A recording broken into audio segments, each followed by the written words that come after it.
જે આત્માની અજેય શક્તિનું વર્ણન કરે છે। નમસ્કાર મિત્રો, ડિજિટલ કી શ્રીમદ ભગવદ્ ગીતા શ્રેણીમાં આપનું સ્વાગત છે। ગઈકાલે આપણે બીજા અધ્યાયના 22મા શ્લોકમાં જોયું કે જેમ આપણે જૂના વસ્ત્રો ત્યજીને નવા વસ્ત્રો ધારણ કરીએ છીએ તેમ આત્મા જૂનું શરીર છોડીને નવા શરીરમાં પ્રવેશ કરે છે। આજે આપણે જોઈશું અધ્યાય 2 શ્લોક 23, જેમાં ભગવાન શ્રીકૃષ્ણ સમજાવે છે કે આ આત્મા એટલો શક્તિશાળી છે કે દુનિયાનું કોઈ શસ્ત્ર કે કુદરતી તત્વ તેનો નાશ કરી શકતું નથી। 1. સંપૂર્ણ સંસ્કૃત શ્લોક। નૈનમ છિંદંતી શસ્ત્રાણી નૈનમ દહતી પાવકઃ ન ચૈનમ ક્લેદયંત્યાપો ન શોષયતિ મારુતઃ। 23. 2.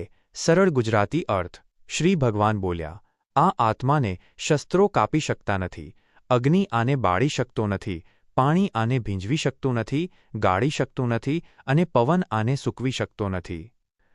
3 અને 4 પ્રશ્નો અને તેના ઉત્તરો। 1.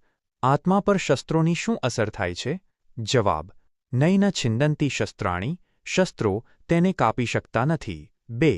અગ્નિ આત્માનું શું કરી શકે છે? જવાબ: નૈનમ દહતી પાવકઃ, અગ્નિ તેને બાળી શકતો નથી। 3. પાણી આત્મા પર કેવી અસર કરે છે? જવાબ: ન ક્લેદયંત્યાપો, પાણી તેને ભીંજવી કે ઓગાળી શકતું નથી। 4. પવન આત્માને સૂકવી શકે? જવાબ: ન શોષયતિ મારુતઃ, પવન તેને સૂકવી શકતો નથી। 5. પાવકઃ અને મારુતઃ એટલે શું? જવાબ: પાવકઃ એટલે અગ્નિ અને મારુતઃ એટલે પવન। 6. આ શ્લોક આત્મા વિશે શું સાબિત કરે છે? જવાબ: આત્મા ભૌતિક પદાર્થોથી પર અને અવિનાશી છે। 7. શું આત્માનો આકાર બદલી શકાય? જવાબ: ના, જે કપાઈ ન શકે તેનું સ્વરૂપ બદલવું અશક્ય છે। 8. નૈનમ શબ્દનો અર્થ શું છે? જવાબ: ન વત્તા એનમ, આને નહીં, માઇનસ એટલે કે આત્માને નહીં। 9. ભગવાન અર્જુનને આ કેમ સમજાવે છે? જવાબ: જેથી અર્જુન સમજે કે શસ્ત્રોથી માત્ર શરીર હણાય છે, આત્માને કોઈ આંચ આવતી નથી। 10. આ શ્લોક કયા અધ્યાયનો છે? જવાબ: બીજા અધ્યાયનો 23મો શ્લોક। 5. જીવનનો ઉદ્દેશ। 1. ભૌતિક જગતથી પર આપણું અસ્તિત્વ, સાચી શક્તિની ઓળખ। આ દુનિયામાં આપણે જે કંઈ જોઈએ છીએ તે બધું જ નાશવંત છે। લોખંડ કટાઈ જાય છે, લાકડું બળી જાય છે અને પથ્થર પણ ઘસાઈ જાય છે, પણ ભગવાન કહે છે કે તમારી અંદર એક એવું તત્વ છે જેના પર કુદરતના કોઈપણ નિયમ લાગુ પડતા નથી। જીવનનો ઉદ્દેશ એ છે કે આપણે આપણી જાતને માત્ર હાડકાં અને ચામડીનું શરીર ન માનીએ। જ્યારે આપણે એ જાણી લઈએ છીએ કે આપણી અસલી શક્તિ આત્મા અજેય છે, ત્યારે આપણો આત્મવિશ્વાસ અનેક ગણો વધી જાય છે। કોઈપણ બહારની આફત તમને ખતમ નથી કરી શકતી, માત્ર તમારા શરીરને સ્પર્શી શકે છે। 2. મૃત્યુ અને વિનાશના ભયમાંથી મુક્તિ, પરમ શાંતિ। માણસ આખી જિંદગી એ ડરમાં જીવે છે કે મારું શું થશે અથવા હું મરી જઈશ તો? પણ આ શ્લોક એ ડરના મૂળ પર ઘા કરે છે।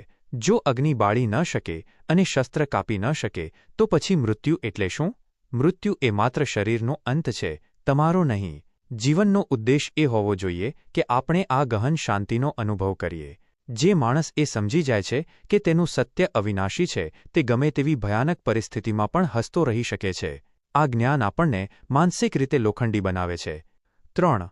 આંતરિક શુદ્ધિ અને સ્થિરતા, નિરંતર વિકાસ। આ શ્લોક સમજાવે છે કે આત્મા નિર્લેપ છે। જેમ આકાશમાં ધૂળ ઉડે તો પણ આકાશ ગંદુ થતું નથી, તેમ આત્મા પણ સંસારના પાપ, પુણ્ય કે સુખ દુઃખથી ઉપર છે। જીવનનો ઉદ્દેશ એ છે કે આપણે આત્માની આ શુદ્ધતાને સમજીએ। ભલે પરિસ્થિતિ ગમે તેવી હોય, આપણી આંતરિક સ્થિરતા ડગવી જોઈએ નહીં। જ્યારે તમે જાણો છો કે તમે અવિનાશી છો, ત્યારે તમે નાની નાની બાબતોમાં ઉદાસ થવાનું છોડી દો છો અને એક મોટા લક્ષ્ય તરફ આગળ વધો છો। આ શ્લોક આપણને નબળાઈ છોડીને વીર બનવાની પ્રેરણા આપે છે। નિષ્કર્ષ ટૂંકમાં: 1. તમે અજેય છો, દુનિયાની કોઈ પણ તાકાત તમારા આત્માનો નાશ કરી શકતી નથી। 2. શરીરના નાશથી ગભરાશો નહીં, કારણ કે તમારી ખરી ચેતના સદાય સુરક્ષિત છે। 3.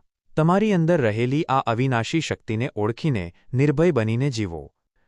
મિત્રો, આજે આપણે જાણ્યું કે આત્મા અજર, અમર અને અજેય છે। હવે પછીના શ્લોકમાં ભગવાન આ જ વાતને વધુ સ્પષ્ટ કરશે કે આત્મા શા માટે અવિનાશી છે અને તેના અન્ય કયા ગુણો છે। ડિજિટલ કી સાથે જોડાયેલા રહો। આવતીકાલે ફરી મળીશું રાત્રે 8 વાગ્યે। જય શ્રી કૃષ્ણ.